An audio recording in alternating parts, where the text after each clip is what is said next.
Over the last 24 hours since the TWAB came out, the community has been talking about one topic: sunsetting. They're unhappy about it. And on today's episode, we're going to be talking about sunsetting, the new vendor changes, and how the PvP is changing. Welcome to Fireteam Chat. On today's show, Travis Northup is joining me. Travis, good to have you back. Clunky. And Paul Tassi is here. Paul, how's it going? Good. How are you? I'm doing quite well. I think the conversation around Destiny is focused on one thing. Everybody is talking about sunsetting and the reasons why they feel it has failed them if they were excited about it, and the reasons why they would like to actually see it not continue with the game. Paul, let's start with you. What was your reaction to reading the TWAB this week, and where are you landing on sunsetting? What's going wrong here? Dylan first said that he was going to talk about the moon weapons and the Dreaming City weapons coming back. And on its face, you could see how that could get some people excited, because a couple people were like, oh, what can I pull out of my vaults? Like, what can I use again? But then once it was revealed, like, what's actually happening, it is only they're reissuing 4 weapons from each destination. You cannot use your old ones. You're going to have to regrind the reissued ones anyway. They will have new perks, and it seems one of the main ways to farm them will be doing the old dungeons again, and they're being offered as rewards there. Fundamentally, this just kind of was a tipping point for a lot of people, I think, where no one can really get past the fundamental idea that it is not terribly fun to be asked to rerun old activities, to re-earn old weapons that you have already grinded for god rolls, just for the arbitrary reason that the old ones just have a power cap now. And this is kind of Bungie granting a wish, because we said, like, oh, okay, if they're going to bring weapons back, they have to give them new perks, which they didn't do with Gnawing Hunger. It was just the same gun with the higher power cap.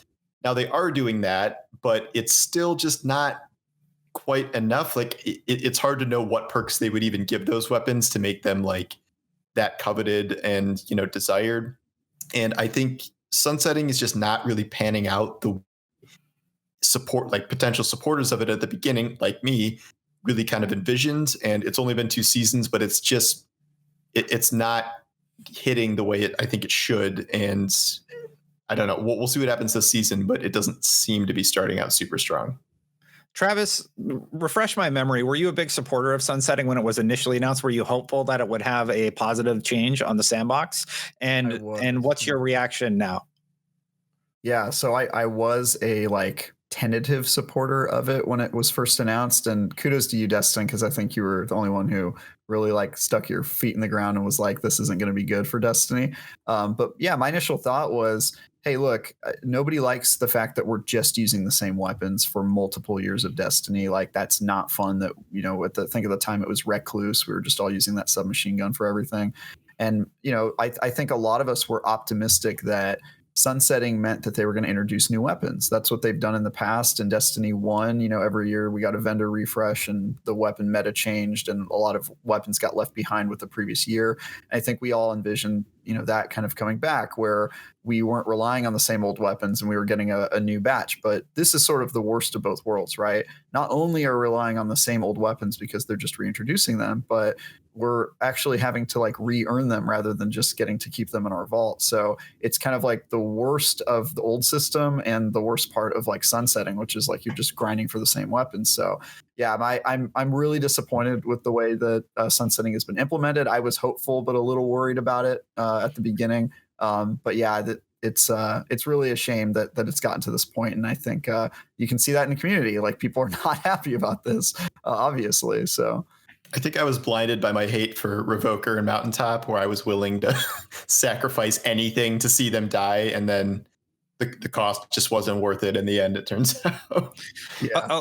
A lot of people have pointed to Joe Blackburn's post that was back in December. And here's what he said in that post: there's no way for us to make more rewards at Destiny standards and still maintain the health of our current team. Therefore, we're going to reinforce the rewards team with more talent that will allow us to deliver quality and quantity in the future. Molding someone new into a master Destiny gunsmith takes time. This isn't going to be a change that the community will feel next week, but it does put our best foot forward as we step towards the Witch, Queen, and Lightfall.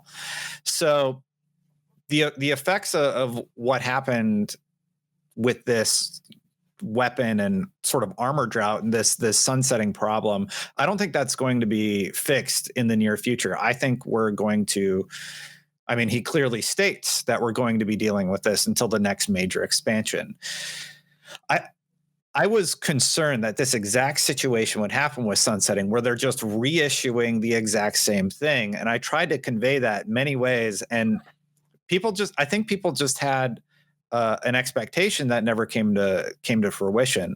The problem is if they stick with sunsetting, the fact that armor is sunset at all is just absolutely ridiculous to me. I don't understand how that makes compelling gameplay, because even if you have a really good set of armor, you could have a few different sets of armor and it takes so long to acquire, like 500 hours to get like god roll armor for some people who have been like min-maxing everything, right? That wasn't a problem in my mind. People weren't like, oh man, I wish I could get armor again. Like that aspect of it is very strange to me. Secondarily, he talks about the health of his team, and I can understand wanting to be responsible and not have people working crazy hours to just continually develop weapons. But what's happened is they still have to continually be balancing for a large pool of weapons, a tremendously large pool of weapons. And if we look back to when Mountaintop and Recluse were a problem, those guns were adjusted to the point where Mountaintop wasn't really a problem in PvP anymore, and to the point where Recluse was still really, really good and usable, but there were other options in the sandbox. Now they still have to make new weapons, but they make them incredibly safe, so nothing really interesting comes out. That's not really exciting to get. They still have to balance the sandbox for all of the existing weapons, and I don't understand from a development standpoint how what they've created now is easier for them, because they're constantly cycling in things. So their whole point of, this is going to be easier on the team. How? You had to fix 3 guns before. Now you have to fix, 50, or you're introducing guns that just aren't interesting to acquire. Do you guys think I'm on anything there? Or can you see oh, this is advantageous towards Bungie because of these reasons? Travis, Paul?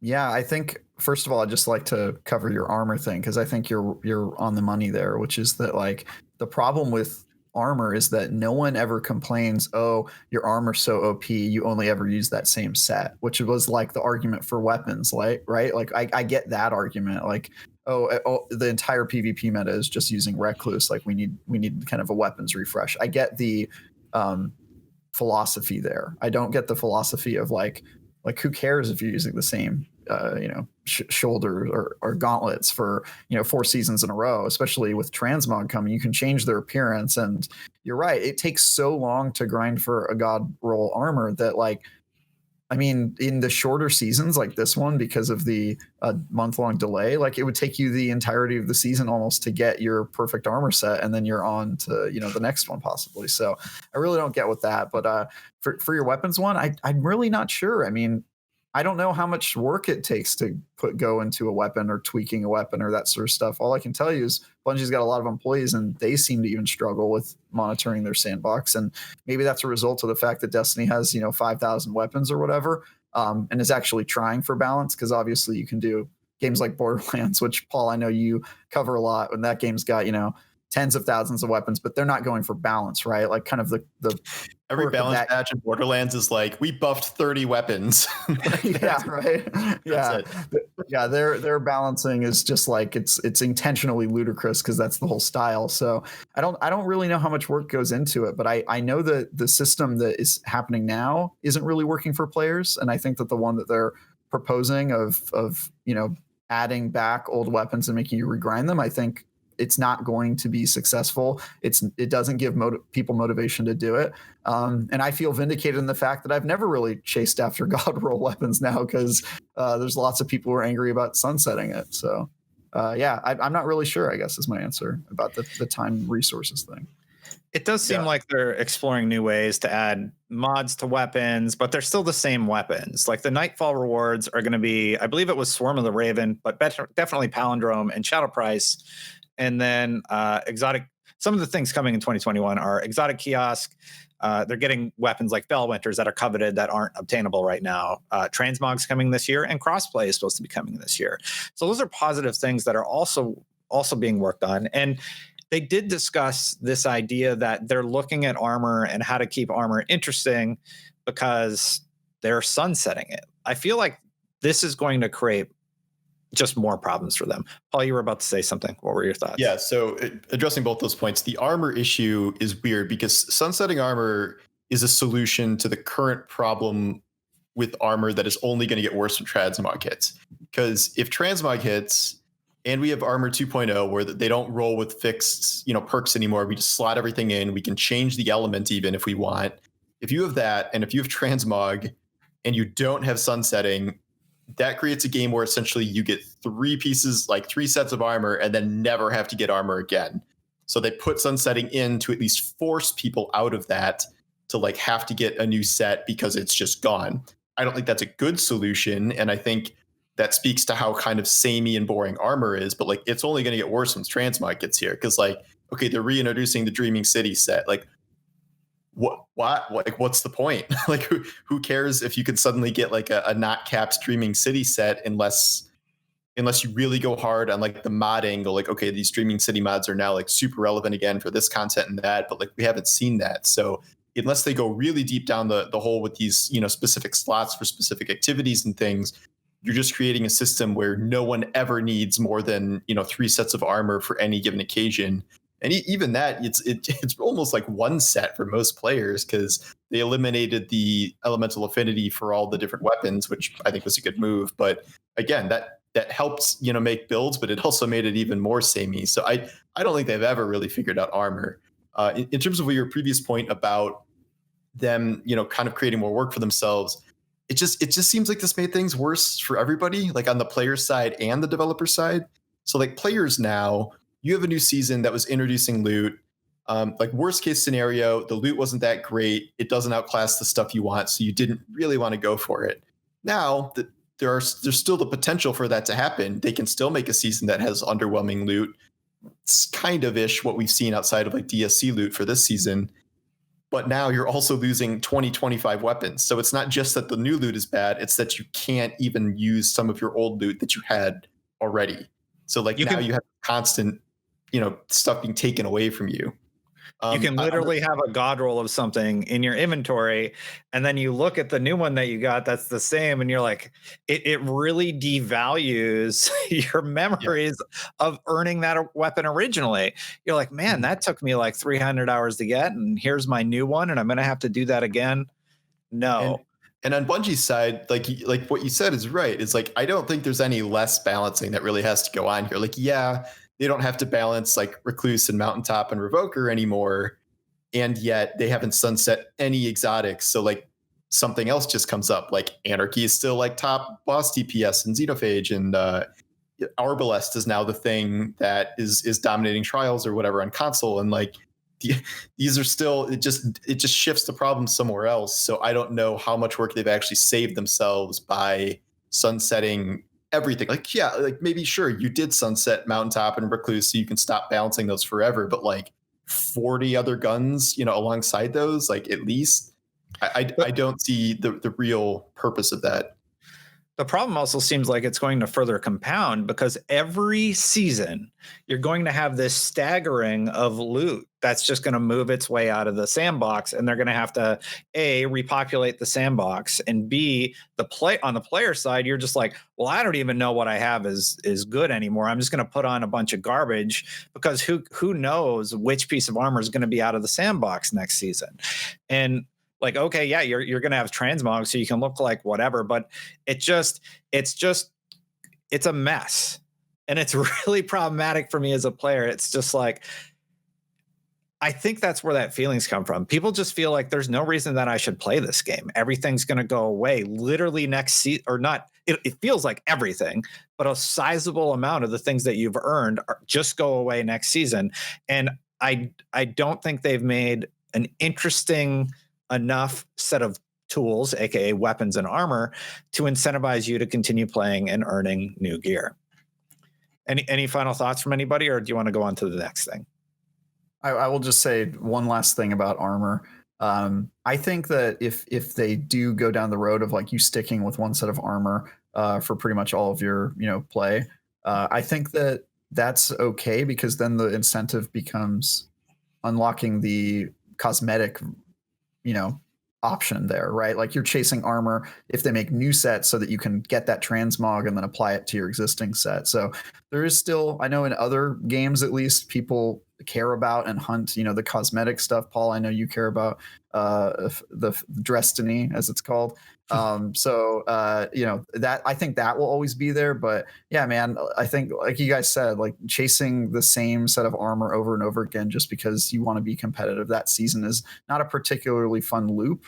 But I think that's kind of been a problem forever, right? Like they had the seasonal mods on armor for a while, and we were having to throw out old armor and get a new set just so that we can have that new slot.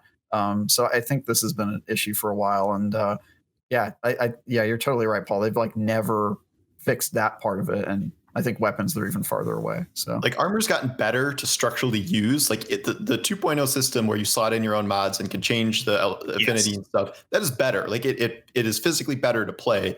It just creates an additional, probably lesser problem, but still a problem that armor is just not really something you ever need to chase once you get like the one stat roll you're looking for in that slot. And that is only going to get amplified by transmog because then there will not even be a cosmetic reason to get more than one piece of armor per set. So yeah, we'll see. Let's move on to talk about some of the rewards that will be changing in the next season in a positive way, including the Crucible Vendor. The Crucible Vendor is the example that they used in the TWAB, where you're basically going to get rank up rewards again. They've said to turn in your Crucible tokens now because that system is going away next season. Now, correct me if I'm wrong, Travis and Paul, it's just Crucible tokens right now, right? I saw DMG tweet about this, but I know Crucible for sure, but I think they said they aren't retiring all tokens yet. Correct. That will come they said they're going to let us know later. So like Gambit and Crucible are getting the new system. Gambit doesn't have tokens in the first place. Mm-hmm. So you do have to turn in your Crucible tokens, but Strike tokens and like Iron Banner tokens, they haven't announced yet. I assume Strikes will end up getting the same kind of rank up system in a future season, just not this season. Yeah, and Strikes, Crucible, and Gambit are all going to get 2 unique rewards for participating in this new system. How the system works is as you play, you're going to, level up your ranks. And some of the examples that they have are like, currencies basically that allow you to level up, including enhancement prisms and ascendant shards near the end. I do think this is a positive change. I think it's going to be interesting to sort of chase hitting the cap and resetting every season. Call of Duty has prestige, for example, and there's usually an incentivization there, and with the new weapons and interesting things to chase, that's really cool. The one thing I challenge Bungie on is I do not think ascendant shards are compelling in any way. I'm just not interested. I have no interest in doing ascendant shards. Now, if that was the pinnacle weapon and I knew I had to hit the max rank for the season and the pinnacle weapons there, I think that's much more compelling. But a monetary thing as a return, and in addition, it's an additionally timed resource because you're putting it on armor that is going to go away anyway. So it kind of like, I know for me, it gives me that feeling of anxiety. Like, well, should I level up this armor? No, probably not, because I need to save my ascendant shards. I need to make sure that I invest this in an armor set that's going to last at least a year, so I don't have to worry about it anymore, right? And then if you get a better piece, you've wasted that inventory on a piece of armor that's just automatically discontinued. It's a really messy system. So I would encourage like considering anything else but just money basically as a reward. You might as well give me a stack of 50 tokens. It doesn't matter, like it's more tokens.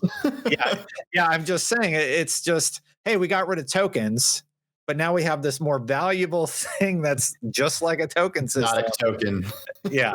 It's even circular like a token, the Ascendant. I mean, well, okay, to be fair, after you get the first shard, every reset after that gives you a random exotic, which some people were saying the opposite. Some people were saying they wish that it just kept giving you a shard every time instead of an exotic, given how you could farm exotics from lost sectors now and stuff. But I don't know. I mean, I agree with you that I think Bungie's leaning just too hard on the concept of exotic or ascendant shards being like an interesting reward for high end content. Like, I just do like people who are like speedrunning high end content have more ascendant shards than they can probably use already. Like, people with stacks and stacks of them and in their postmaster and stuff. And then the types of people that are like, I do think this like opens up the average player now can crawl their way to, a couple of ascendant shards a season outside of the season pass, which is good. But that type of player is like you said, like probably fretting about what to actually use them for. Should I ever use 3 on an exotic? Is this right? Like, it's still not really a solid reward. Whereas I think you're right. Like a pinnacle weapon would have been a cool thing to get at the end of a reset, but they're not doing individual pinnacle weapons for the playlist anymore. They're doing at best one that's shared across all of them. So, that's not really possible anymore. I do think generally speaking, they have to figure out better high-end rewards than they're having so far, whether that's curated masterworked legendaries, like instantly masterworked legendary armor that drops, which they're ironically getting rid of from the Dreaming City from the dungeon, or no, the Moon Dungeon.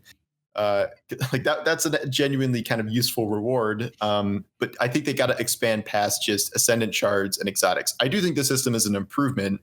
The current system is just garbage. Like, I think the highest reward right now is 10 cores or something if you reset, something like that. But it's terrible right now. So this is literally better than that. I just don't know if it's anything to get like super excited about. Yeah. Travis?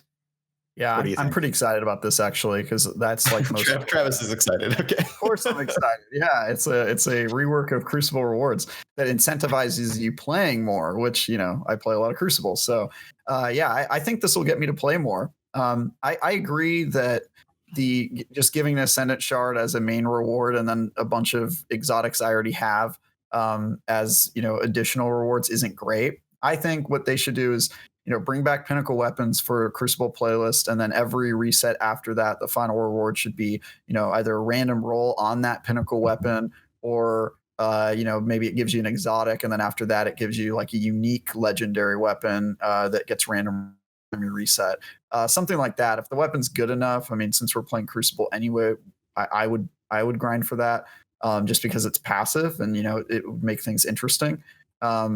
But yeah, I agree. Like the whole currency thing, this is like one of my biggest pet peeves of Destiny is there are so many damn currencies and nobody cares about any of them. Nobody cares about Glimmer. Nobody cares about legendary shards. It's like all this stuff is just there to make you, spend an extra 2 minutes playing the game, visiting Spider and buying more Glimmer so that you can infuse stuff. Like it's so monotonous, and I've never really understood it. So I think there's a better path, but I do think that this is a huge step forward. Tokens were always confusing and not very, I've never turned in my tokens, not because I'm playing some sort of long game, but because I just didn't care. Like I knew that there was nothing in the rewards that I needed. So I just kept my tokens. Let me tell you, when you turn them in now, there will be nothing that you need.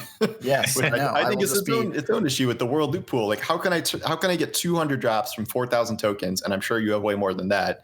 I think I kept one gun. Like every piece of armor that drops is auto dismantle from that playlist. They're all like 54 pieces of armor. The highest I ever got, I think, was 60. And then there are world drops of weapons that I had already farmed in past seasons. And like even the odds of like getting something you want from the world pool, I think I got one first in, last out of 200 drops. And like, what are the odds that the roll, I want is there? So like, that's a whole other thing. But turning in tokens. I'm just glad that they're getting rid of it. The other thing I'm glad about is that they're sort of aligning the loot system for Crucible with the prestiging system that they have, right? Like resetting was sort of its own like way of getting loot, and now it's tied into like the vendor, and it's clearly like the way to rise through the ranks in that playlist. And it sounds like it's going to be similar with Gambit. So I hope they do that for strikes. But again, they do need to work on the loot system. Even if there was like a unique pinnacle weapon at the end and then it did ascendant shards every time after that, fine. Like I'll take that, give me the currency, but there needs to be something at the end that at least lets me reset once. And it hopefully gives me incentive to keep resetting if I can get random rolls on a pinnacle weapon or something like that. I don't think exotics certainly is better now. I mean, that it's a better system, but totally. Yeah, I really don't like the Ascendant Shard reward. As a matter of fact, I don't think Bungie is really consider the incentivization that even something as simple as leveling up armor could provide. Imagine if you had a set of armor that you really, really enjoyed, and yeah, sure, you could pay to level it up very fast. Or what if your time investment with that armor was actually rewarded by leveling it up really, really high, for example, or giving it some sort of glow? These things exist in the world of Destiny, and currently it's all a currency. It's applied through currency. In Destiny 1, now part of this system I actually find compelling even today, but not the grinding of materials aspect. You would have to level up your armor and then, unlock the things on the armor to make it actually coveted. It was a little bit more of an RPG system. And then at the end you would have like power up slots basically, where you would have to farm world materials. That's the part I didn't like as much. I think a system where our time was rewarded by tangible things such as armor powering up, or interesting perks being unlocked on your gear would be interesting, as opposed to a currency system like they currently have. But I try not to be an armchair dev. But one of the questions I did want to ask you guys today was sort of about the current status of Destiny, and what would at least one ideal change look like that would improve the sandbox for you, or just the game in general.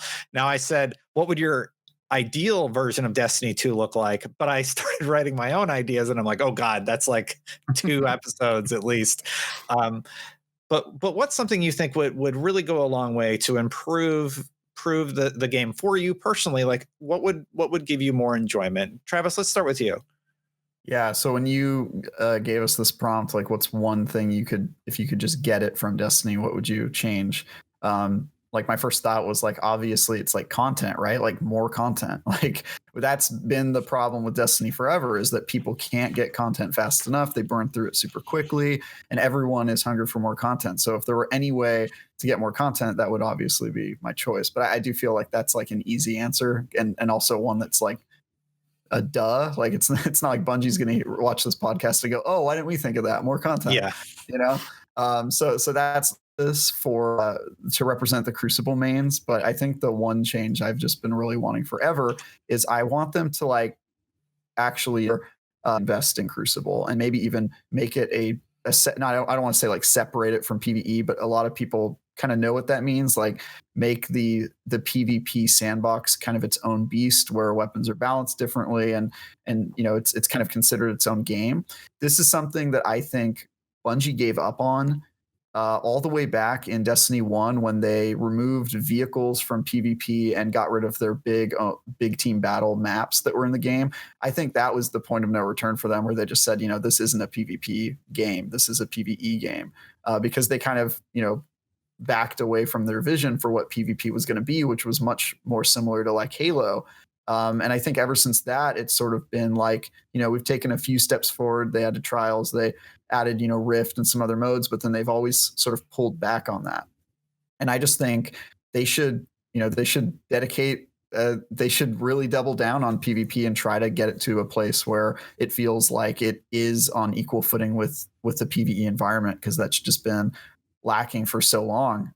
And obviously that's a huge ask. It would require a ton of changes to Destiny and the sandbox and the way that Bungie works, because currently I don't think their team on PvP, it can't be huge, right? Obviously, otherwise we would have seen maybe a Crucible map in the past year.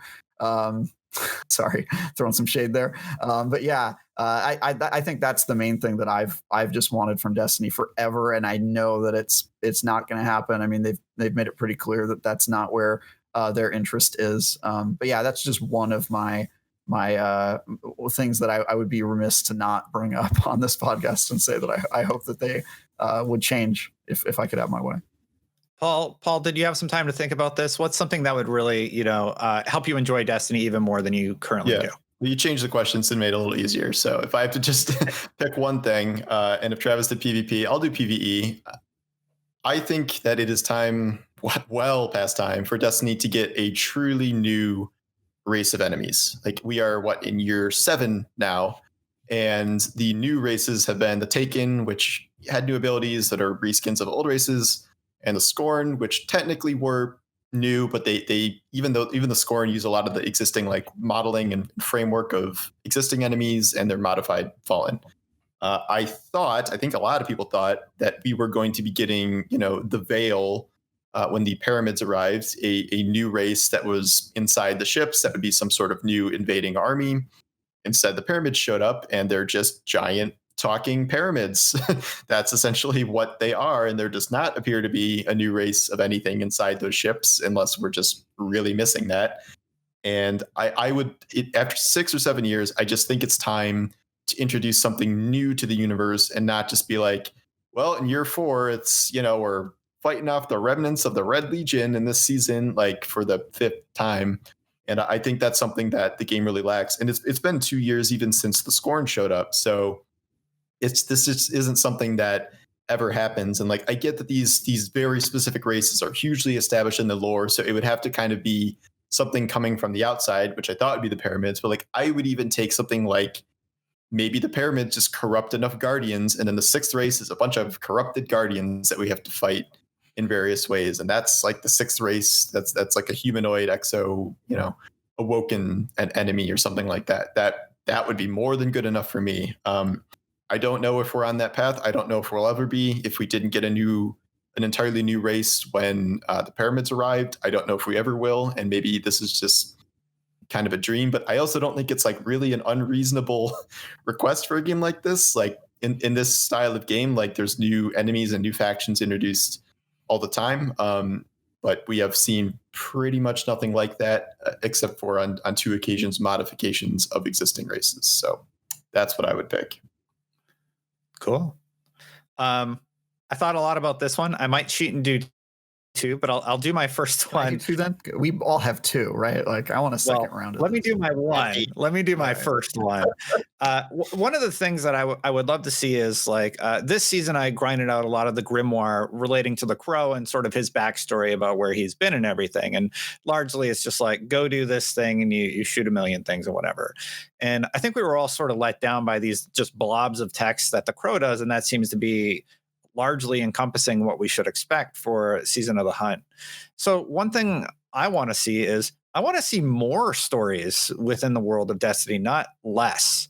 We've had so much storytelling removed from the game.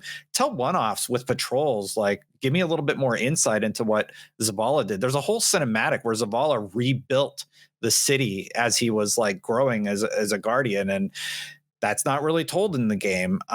Introduce more characters in the world. Like when I'm out roaming Nessus, why can't you tell me like just a little side story about something? I think Adventures tried to tackle this problem, but then we're largely just abandoned and we don't have Adventures anymore. And that's sort of a bummer. Ikora doesn't do anything in the tower. I'm not learning more about Amanda. There's nothing going on really with, well, I mean, Saint 14 for Trials has at least given us a blob of text. Give me a reason to go to those vendors. And hell, even if it's just a wall of text, and you repurpose the grimoire to be like, oh, you have to do the quest line from Saint 14 to unlock all the grimoire for that season. It's a repurposing of something they're already doing. But as opposed to me getting 500 headshot kills with a hand cannon, it's go to this vendor and actually get narrative from this person. And like somebody like Amanda Holiday could reward you with a ship. There's so many ships in the game that you just can't get anymore, or we're just retired. And like the designers who worked on the ships, it's just not utilized. So they have interesting rewards that they could offer, or like pinnacle rolls, for example, on weapons. That could be a reward at the end of any of these quests and a guaranteed way to sort of go through it. So I would just love to hear more stories, because this story, we got the Beyond Light campaign and we got the Season of the Hunt, and that was largely it. And the writers wrote so much, and there's some truly interesting grimoire tied to the season about what's going on that you really have to dig for. And I think if you just put it in front of our faces and gave us an icon, not only will it feel like the world is more alive, but it will also give us compelling reasons to go to vendors that we normally wouldn't visit and feel a closer connection with those characters. And that was one thing that sort of jumped out to me, because yeah, it's a looter shooter and you want to get loot and everything, but I think it's cool to feel really connected to the characters within that world. Travis, you said you had a second. Let's do a second round. I honestly think Second round? Okay, obviously we It's fun to 10 talk about. rounds, but yeah. But actually, what's funny is when I was making my list for this, my second one was the one that you said, Destin. It was like, we just need to tell better stories in Destiny. And my third one was add a new enemy faction. So it's kind of funny. My fourth one on my list, and this has like been, I think I've said this on Fireteam chat ever since I was on my first episode over a year ago, which is that like, why are there not rotating playlists for things in Destiny? Like it blew my mind ever since they had like all these raids and then they just like threw away all the ones that weren't, the current raid and you just did the same one over and over again. Like, not only should raids have their own rotating playlist where every week it's like a new one that's relevant and they all drop powerful gear that week that they're active, but they should do it for just Destiny activities in general, because the Destiny sandbox right now and what you actually do in it, the three main activities, you can get bored of those real fast. And it's got me wondering if it was the right move to take away all those modes that they added, right? So they should also do a rotating playlist for which activities are in the game, right? Like one week you log on and you find out that week Menagerie's back and it's giving powerful drops, and I'll log on to do that. The next week you find out that armories are back and Menagerie is gone, so then you decide not to play, right? So I think those sorts of things and what you're actually doing in Destiny, since they've already built it, if their problem is that Destiny's kind of gotten too big and players don't really know what to do, you can kind of focus their attention week to week using content you already have. And that lets Destiny grow without becoming too bloated. And I've thought for years, again, I don't want to be an armchair developer. Like none of us want to do that, but just like, I cannot for the life of me figure out why they haven't implemented something like that, and kind of focus our attention. Same thing with strikes, right? Like they cut down the amount of strikes that are in the game. If their goal was to, I don't know why you want fewer strikes in your game, but if that's your goal, then just, you can add some in one week and add in another one next week, and you can change up the box so that it's not always so samey. And I can't for the life of me figure out why they've never implemented something like that. So that would be my number two thing that I think they should add. Paul, did you have another one? Yeah, there's a few different ways I could go with this. I mean, kind of jumping off what Travis said, like, I fundamentally want Destiny to be a game that continues to expand. And the problem with this past, period of time has been it is just violently contracted. And we've seen that through content vaulting. We've seen that through sunsetting. And that I don't think that's the Destiny anyone envisioned. And I know what I'm saying is going directly against their stated things of can't manage all this. We needed to take some stuff out to clear out garbage data and things like that. But on at a consumer level, I have a fundamental problem with buying content and then the game pulling out things like entire planets and story campaigns. I don't think that's good. I don't think that's good practice. And then as a player level, the complaint was about useless areas and useless activities, was never remove them. It was find some way to make them viable again. And there were infinite ways, we could still be farming god rolls of things in the forges or menagerie right now. But you had menagerie sit there for a year, 2 years, and they never even changed the loot pool in menagerie, as far as I can recall. Or if they did, it was once. The stuff they had was underutilized, and it didn't need to be kind of gutted the way it was. And part of the excitement of Destiny is always kind of seeing the world expand and see where it goes. But now we've reached a point where it's costing something every time this happens. And we don't know what destination is going to be vaulted next and what's coming to replace it, and if those will be equivalent. And then it applies to the loot too. I mean, it's the same thing with sunsetting. Content vaulting and sunsetting are the same concept. And it doesn't feel good to feel like you're losing more than you gain. And maybe this is just a rough transition period with Beyond Light, because it was the big one where they took away so much stuff, 4 full planets, 5 raids, bazillions of strikes. But all I know is right now it does not feel good. Losing 7 strikes, the playlist is unplayable now. I cannot play. It was already repetitive, but now with even less options, it's what am I even doing here? So maybe over time it'll be built back up. And I keep hearing that they're not going to sunset a big destination this fall. I don't know if that's true or not, but so maybe if they ease up on content vaulting and sunsetting, and they do start adding a lot of new stuff, it'll be okay. But at least for now, in the short term, I think it has felt very bad on a number of different levels. And that is something I would like to see not continuing as much as possible. And I would like to see the stuff they vaulted brought back. Fundamentally, I think 90% of that stuff should still be in the game and still serve some sort of purpose. I do not think that is an unreasonable ask or out of the question. Ironically, with the Dreaming City coming back, I was looking at Dreaming City content to sort of find a good image, or just get some context about what they were thinking design philosophy wise then. And watching the Vidoc, they said players want their investment in Destiny to matter, and they want to see that reflected in the content. This was in a reference to the collection system at the time, but it's interesting because sunsetting is not meeting that design goal.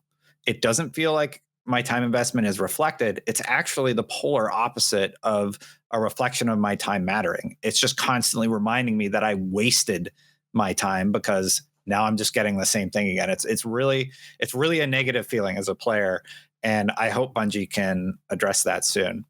As for my second thing, because we were doing two, honestly, I think looking at just my notes, there's a lot of like really, really specific things. I think there's one thing that stood out to me about what I wrote, and that was less is more.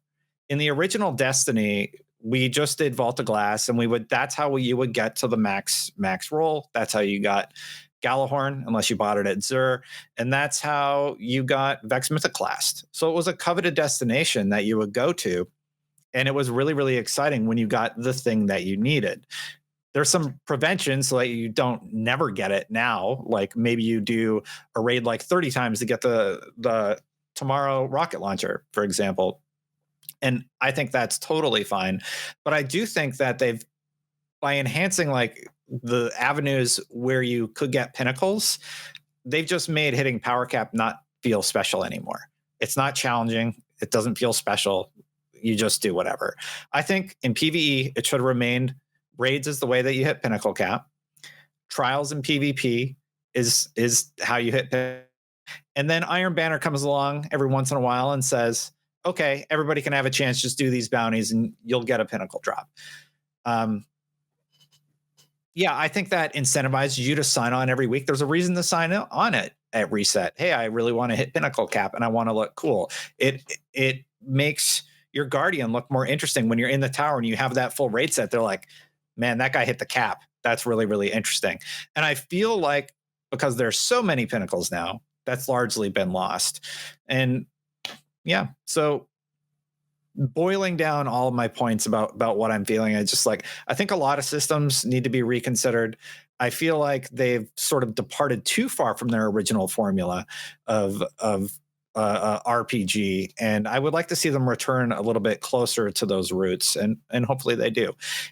And I'm going to sneak one more in there. I definitely think that stasis in PvP, the idea of a super that stops you, I think I hate it. I want it to go away. I'm glad they're adjusting Shatter Dive and the Whisper stuff in PvP. They announced that in the TWAB also. But I think the idea of a fast-paced shooter game where, as my hunter, I can twirl away and have a chance to survive, it's all been eliminated, and it has grinded PvP to a halt for a lot of people. And it's antithetical to what Bungie had designed philosophy-wise in the PvP sandbox. And that's why a lot of people are just done with PvP, in my opinion. Travis, were you going to say something? One in. Are you going to do a bonus? You're going to sneak one in. I'm sneaking one in too. Collections, man, that was like really high on my list, and I still do not understand what the point of collections is. Like, I can't pull any of my legendary weapons because they're all randomized rolls, and even if I could, they wouldn't be at the current power level. So literally, what is the point of collections now? Same with armor. We've come up with a million solutions for this. Like, as soon as the collection system came out and it was sort of already not perfect, we had a whole bunch of suggestions for how they could improve it, and they've really done nothing to it. And with the where Destiny's at now, it's sort of gotten worse. So my thinking is like, hey, Destiny, I know how much you love your currencies. I will pay you 1 exotic shard for every legendary weapon that you let me slot into my collection that I can pull out anytime, a specific roll of it that I already have, right? That I just like put into the collections. And I'll even pay you an exotic what do they call ascendant shards? I'll do, or no, what's the big one? The circle, the orb. I always forget what they're called. Ascendant shard. Ascendant shards, you got it. Oh, ascendant shards. Okay, I got it right. Ascendant shards. I'll pay you an ascendant shard for every exotic that I slot in with a specific roll, right? Like I'll do your whole currency system, and you can actually make me care about those shards if you let me use collections, if you fix collections and make it what it was supposed to be, which was the Destin. You always talk about that warm fuzzy feeling that you want of knowing that you always have a weapon and that it's safe and that you earned it and you can grab it at any time.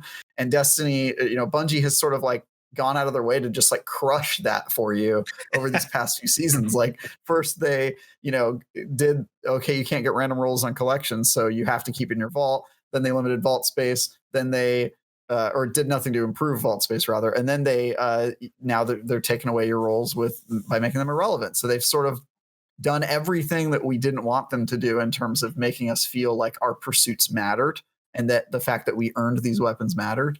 And I think they need to reverse that. And I think they already have the collection system. They could improve it. They could make us pay materials to actually use it. And then I would care about materials. And then I would grind as many, crucibles as I have to get, ascendant shards.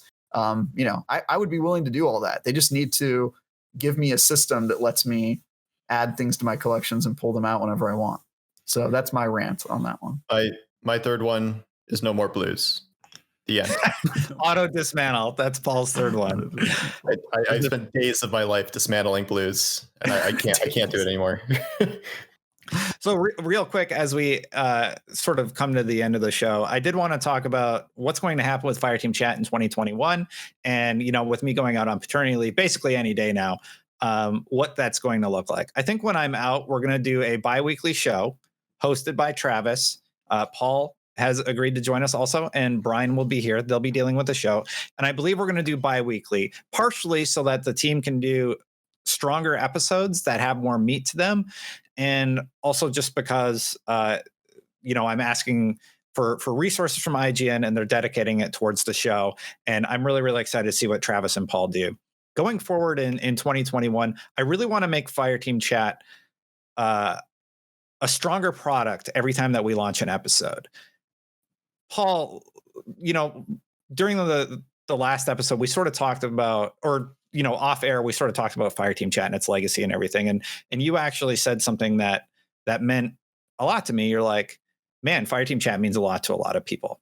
And I think sometimes when you're just in the day-to-day and you're creating this show and you're kind of putting it out there, you forget that. So in 2021, the show is celebrating 6 years on the air. 6 years. And a lot of people have been a part of the show. And I'm really, really appreciative for that in that time. So in 2021, I want to look at Fireteam Chat and look at how we modernize it. I don't know that the weekly format is necessary or makes sense. There's plenty of easy ways that I could do one-off little rant opinions, but I want to create a better product just through and through. And I hope everybody will stick with us and enjoy the new formats and look at the show as we go through 2021.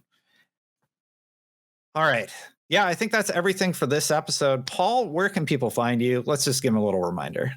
At Paul Tassi on Twitter. Just Google me for my articles. And I am on YouTube now at Paul Tassi. Travis, what's the first episode when I'm out going to be about?